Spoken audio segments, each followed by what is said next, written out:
Tonight, both Kamala Harris and Donald Trump are campaigning in what some argue is the most important of all the battleground states this election. Former president is hosting a town hall just outside of Philadelphia, while the vice president is holding a rally in Erie. Weijia, Jiang and Huey-Burns join us now. Weijia, I want to begin with you. I know from my notes that Erie County was significant in 2016 and 2020. Trump carried it narrowly by 2 percentage points in 2016. Biden carried it by 1 percentage point in 2020, making Erie County kind of a bellwether. I'm sure that's why Harris is there, and she has a message not just for Erie County, but statewide, correct? Correct, Major. This is actually going to be the vice president's 10th visit to Pennsylvania since becoming the presidential nominee. And they are so well aware that even though this area in particular voted for President Biden back in 2020, there is plenty of opportunity for her to lose, which is why she's trying to meet face-to-face with as many people as she can to try to get her message across. And to your point, Major, to focus and be strategic about where the message is going. So right before she comes here to the arena, she is actually sitting down having a conversation with black men about the economy and about the opportunities that she claims she can create for them. To your point, today, her campaign rolled out a brand new policy plan that really focuses on this voting block, announcing 1 million forgivable small loans, announcing an effort to try to legalize marijuana, they say, to boost that industry, which would create more jobs, and a health initiative to focus on things that disproportionately affect black men, like sickle cell disease. But the problem here, Major, is exactly what you and Anthony were talking about, and that is a lack of enthusiasm. And they are very worried that that is going to translate into low voter turnout, which is why you see this huge effort tonight and in the days ahead on this particular group. And Weijia, that's a fascinating point you just made, this nervousness about turnout, because when Kamala Harris, the vice president, became the nominee to be, then became the nominee officially at the Democratic National Convention, all through that period of time, July, August, early September, one of the biggest words you heard associated with that campaign was enthusiasm. Does the campaign internally have a sense that that has begun to waver? Well, Major, it's certainly not something that they are sharing explicitly with us, but sources say that they are well aware that that has started to fall off among key groups. That includes Latino men, which is why they just launched Hombres for Harris out west, and black men, which is why you saw former President Obama speak directly to them when he was campaigning in Pittsburgh last week. But that might have had a backfire effect, because there's been some conversation about how, people don't want to lecture from the former president. But we're also seeing Harris trying to reach people in various ways. In fact, she's doing a media blitz like we've been talking about this week, focused on black media, to try to pull in those voters, Major, because again, it is that enthusiasm that could make or break this election when you're talking about who wakes up and goes to the polls.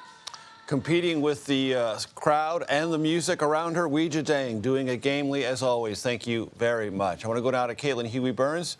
Joins us just outside of Philadelphia, covering former President Trump's town hall. I mentioned it's in Montgomery County. Why does that matter, ladies and gentlemen?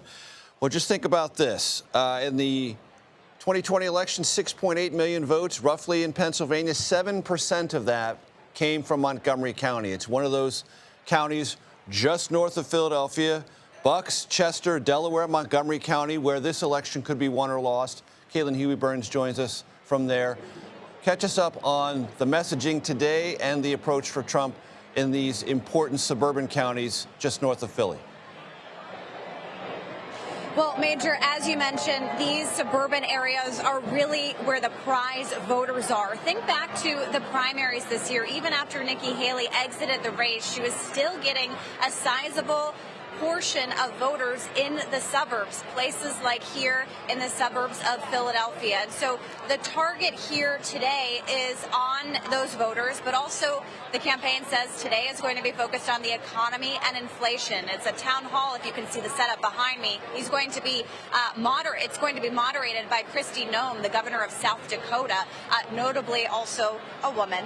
And so that is kind of the target audience for these events. But Major, I can say after traveling with the Trump campaign for the past several months now, this is when they are starting to target these areas. We've spent a lot of time covering him in the western part of the state, more rural parts of the state here in Pennsylvania. But this is the first time in a while, actually, since the debate, that he's actually been here in the Philadelphia area. So it shows kind of that target group in a state that is completely up for grabs. If you look at the battleground states, Pennsylvania offers the most electoral votes out of all of them, and this is a neck-and-neck race. Our polling has it pretty much even here. 19 electoral votes in Pennsylvania. It's a bit of a tough slog for Trump in Montgomery County based on the 2020 results. He lost the county 63% to 36%. Caitlin, you've been paying attention to the former president's rhetoric on immigration.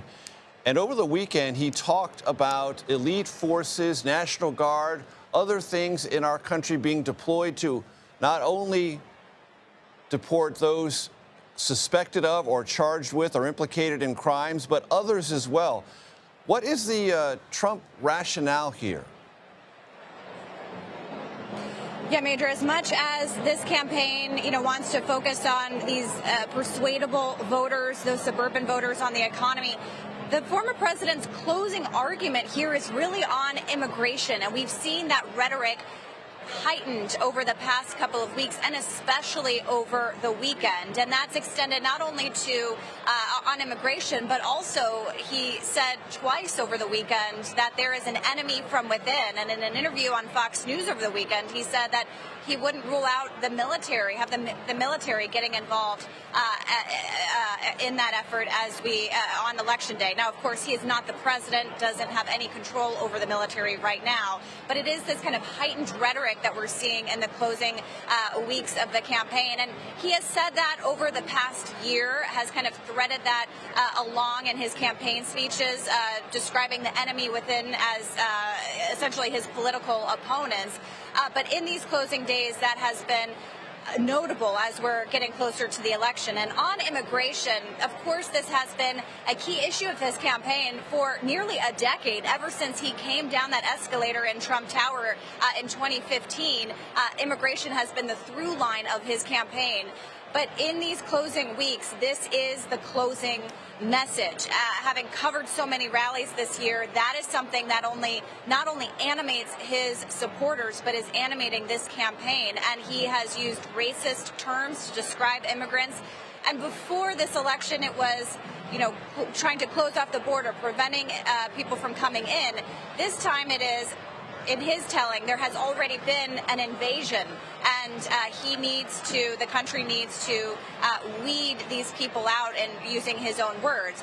He has argued also in terms of policy, of course, in terms of mass deportation. So it's not only the rhetoric, it's also the policy proposals. But when you look at our polling on the issue of immigration, he does lead Kamala Harris. And when you look deep down in the numbers, Republican voters, and especially those aligned with Donald Trump, are very supportive of his argument. And I can say, talking to voters at these rallies, that is something that comes up time and time again as the top issue of concern. But watching that rhetoric in the closing days and weeks is something to behold, Major. We have not heard the last of Trump saying he could use the United States military to pursue the, quote, enemy from within. Caitlin Huey-Burns, thank you so much.